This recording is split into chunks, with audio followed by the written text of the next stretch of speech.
Discover the tips and strategies that will help you achieve your retirement goals. I'm your host, James Knoll, and this is the podcast dedicated to helping you retire well. It all starts right here on Ready for Retirement.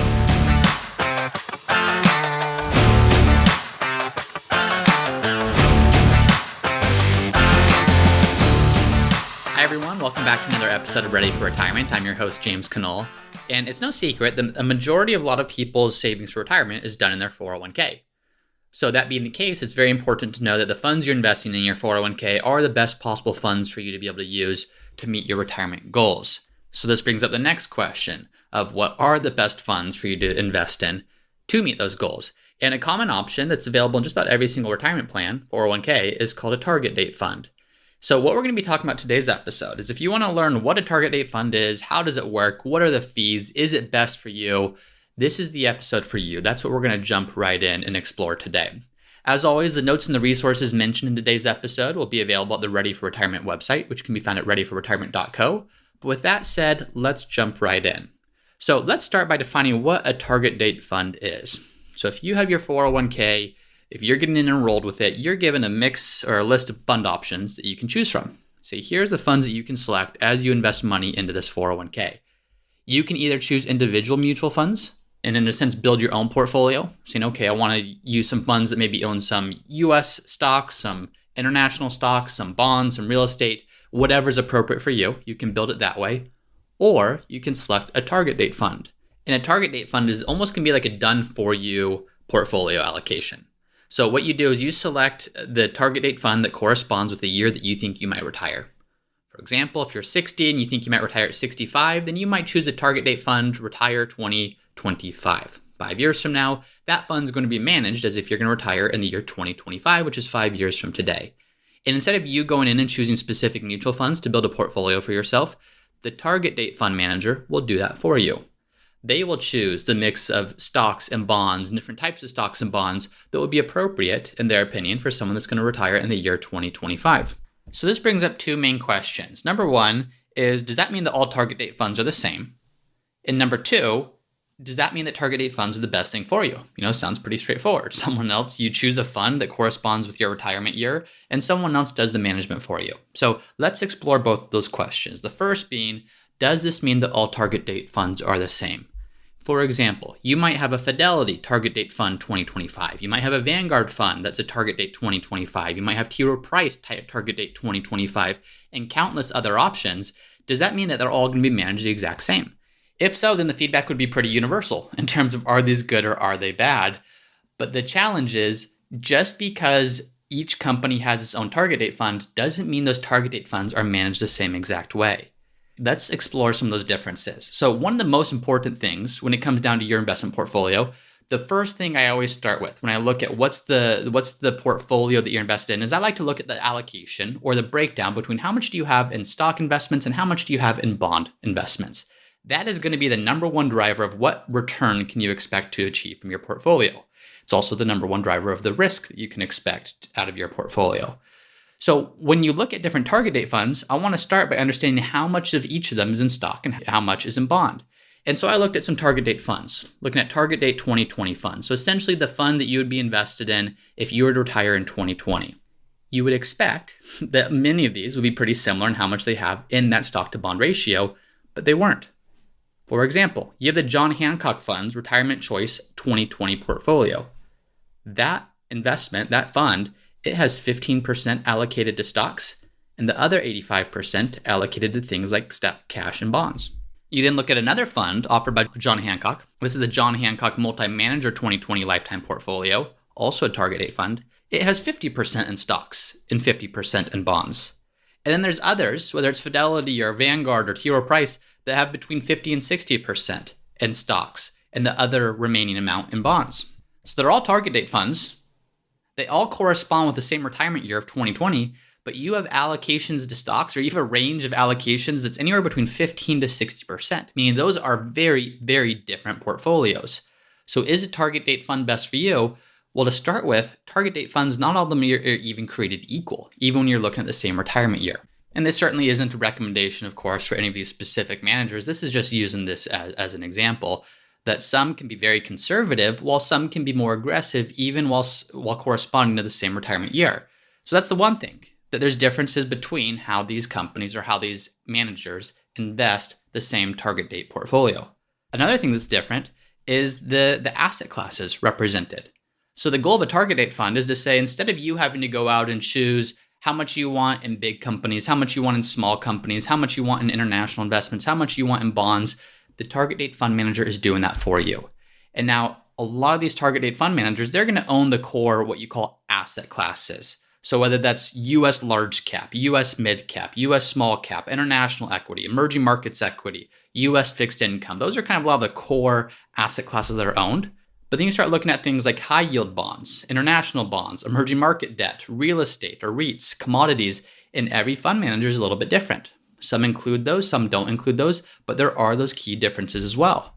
So I'd say the core asset classes are represented in just about all of them, but there's some peripheral or some secondary asset classes that, depending upon the manager you're using, may or may not be included.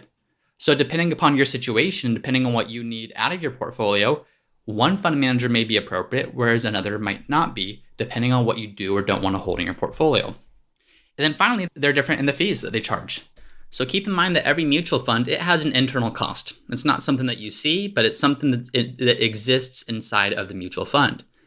And so a target date fund manager, if they're going and selecting different mutual funds for you and then combining them in a way that might be appropriate based upon your retirement year, the question is there a layer of fees on top of the internal fees in the mutual funds, or is that fee included in the cost of the fund ownership or the fund management? And it depends on the plan. Sometimes you look at the cost of the target date fund, the all-in cost, and it's the same as if you had just purchased each of the individual mutual funds on your own. So it's really not costing you any extra to own the target date fund. Other times, target date fund managers, they'll have their own fee from managing the internal mutual funds, but they use a special share class that's unique to that fund manager that doesn't charge any internal expense for the mutual funds that are inside of the target date fund. So it ends up being pretty much the same. Whereas other times, what you'll have the target date fund manager charges one layer of fees, and then the mutual fund managers that it's using charges a second layer of fees. And so again, there's not a one-size-fits-all response to what are the fees on these. They can be different. From there's no extra charge for using the target date fund to there is an extra charge for using the target date fund, and it varies between that. So it is important to know that if you are going to use a target date fund, understanding these differences, whether the difference is between how much is in stocks and bonds, the number one driver of your returns and your risk of your portfolio, what are the different asset classes within the stocks and bonds that the manager is using, and then what's the fee for the manager? Is it the same as if you would have gone and bought all those mutual funds on your own? Or is it an extra layer of fees? And all of those should really play into your decision when exploring different target date funds to potentially invest in. So that's looking at number one of understanding, no, these aren't all the same. Just because you have a target date fund that corresponds to the year 2020 or 2030 or whatever year you might retire, there still can be some key differences between different fund managers. The second question is a target date fund best for you? And this is where the answer is going to be, it depends. There are certainly pros and cons to target date funds. The main benefit is if you're looking at your 401k and you're just overwhelmed by the options and you don't want to potentially make a mistake, or you don't want to have the burden on you of feeling like you're responsible to be picking the right funds, you don't have anyone else helping you, a target date fund could potentially be a good starting point. I'm not going to say they're ever perfect, because a target date fund, it doesn't know your specific retirement goals. It doesn't know the timing of when you're going to need income from your portfolio. It has no idea your comfort level with investing. So it's somewhat cookie cutter, but it's going to be a cookie cutter solution that's moving you in the right direction. Another benefit of target date funds is they may actually have exposure to asset classes that you couldn't get just with individual funds in your 401k. So for example, maybe you have a bunch of target date funds that you could select from, but then in terms of the individual mutual funds that you could use to build your own portfolio, you only have access to a handful of those. And those handful can't really get you exposure to all the different types of investments that you want to invest in. Well, it could be the case that those are just by default included in the target date funds. The target date fund manager is investing in those specific types of investments. For example, maybe you don't have an emerging markets fund and maybe you don't have a real estate fund in your portfolio. But if you look at the target date funds, the fund managers there, they are investing in emerging markets and real estate and maybe even some other things that aren't available to you on a one-off fund basis. So if that's the case, that could potentially be a reason for you to take a look at the target date fund and say, this makes more sense if you can't build out a fully complete or fully comprehensive portfolio using the more intentional method of choosing funds one by one. And then also with target date funds, you don't have to choose a target date fund that corresponds with the year that you're going to retire. For example, we already saw that some target date funds for the year 2020 are very conservative in terms of they have very little in stock, whereas some are more aggressive with more in stock. So if you take a look at the target date fund, you say, I like how this is being managed. I like the mix of investments in here, but maybe it's too conservative or too aggressive based on your unique goals.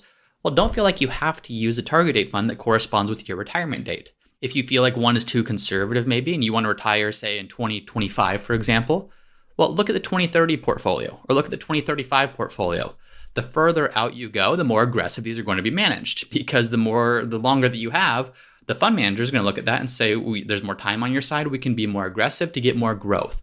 So you can almost hack this a little bit of using a target date fund that's closer to the date that you might need the funds or further from the date that you think you might need the funds based upon your own comfort level and risk tolerance, as well as the types of the allocation that you might want to see in that mix. So there are some real benefits to owning a target date fund, but the question comes down to, would it be better or even sometimes cheaper just to replicate that blend, to replicate that portfolio using other funds that are offered? And that can many times be the case if you feel like you know what you're doing. I shouldn't say feel like you know what you're doing, but you do know what you're doing. Feeling is totally different. So if you know what you're doing, and if you have a sense of understanding exactly what type of investments you should be investing in to accomplish your retirement goals, then you could potentially do that outside of a target date fund. So for me, for example, when I'm working with a client, I'm helping them manage any outside assets they have not on their 401k.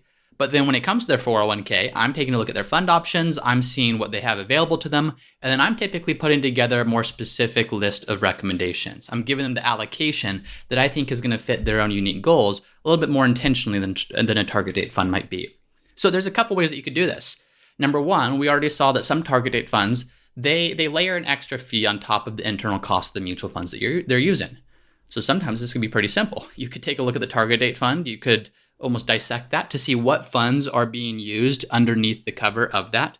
And then if those exact funds are being offered, well, you could simply go and buy those funds directly in your 401k instead of using the target date fund to get exposure to them.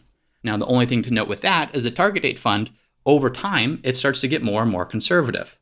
So as you get closer to your retirement date, they're going to start gradually and subtly shifting the mix of assets in the fund to get more conservative to prepare you to be able to retire. So if you do go and unpack that and buy the funds directly, just understand that that's definitely not going to be the case. Your 401k is just going to keep investing and allocating your funds according to that, and you would need to be on top of it to gradually start to make those assets or that investment mix get more conservative as you approach retirement. The second thing you can do is maybe you don't have the exact funds in the target date fund, but you do have a good mix of other mutual funds that you can use. You can buy US stock, international stock, emerging markets, small, big, growth value. If you have a good suite of options in front of you, and if you know what you're doing, or if you have someone that's helping you choose investments that knows what they're doing, then that's typically what I recommend. You can design a portfolio that's unique to your goals. Because just because you're going to retire in 2020 and your neighbor is going to retire in 2020, doesn't mean you have the same needs from your portfolio. Doesn't mean you have the same goals for your portfolio. Doesn't mean you're going to take the same withdrawals from your portfolio. Doesn't mean you have the same risk preference or risk profile that you want in your portfolio. So just because retirement dates or retirement ages line up doesn't mean you should have the same exact portfolio as the person next to you that's also retiring at the same time. So by building a portfolio using the funds offered to you, you can get something that's going to be much more specific and unique to your goals and your needs. And so that tends to be the better option if you can go that route. But again, if you're looking at these options and you're completely overwhelmed and you're saying, I just don't want to make a mistake and don't want to do the wrong thing, well, usually a target date fund is going to move you in the right direction. It might not be perfect, but it will definitely be better than doing nothing. So it can be great, but oftentimes you can do better if you invest more intentionally. So just looking at everything in summary, when you're looking at target date funds, number one, know that not all target date funds are created equal. They're going to be different in terms of their stock to bond ratio. They're going to be different in terms of the asset allocation, so the types of stocks and bonds that they're going to own. And they're going to be different in terms of their fees and even the way that they charge fees. So understand that, first and foremost, of not all target date funds are created equal. From there, understand that a target date fund can be a good solution for you if you're just looking for something that's turnkey. If you want to set it and forget it, you don't want to have to make the decisions on your own, and you want to know that you're in a good portfolio to get you on track for your goals, it can be a good option. And then number 3, if you have the resources, if you have the knowledge, you probably could do a lot better if you design something more intentionally, assuming, of course, that you have the investment options available to you to do so. So that's all I got for today's episode. Thank you so much for tuning in, and I'll see you next time. Thank you for listening to another episode of the Ready for Retirement podcast. If you're enjoying the show, please subscribe and let me know by leaving a 5-star review. And as always, for lists to the notes and the resources mentioned in today's episode, you can find those at the Ready for Retirement website, which is readyforretirement.co. That's readyforretirement.co. And if you have a question that you would like for me to answer in a future episode, then you can also go to the Ready for Retirement website, readyforretirement.co. There's a page called Submit Your Question where you can submit a question for me to answer in a future episode. Thanks as always for listening, and I'll see you next time.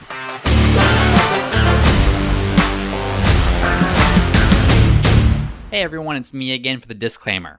Please be smart about this. Before doing anything, please be sure to consult with your tax planner or financial planner.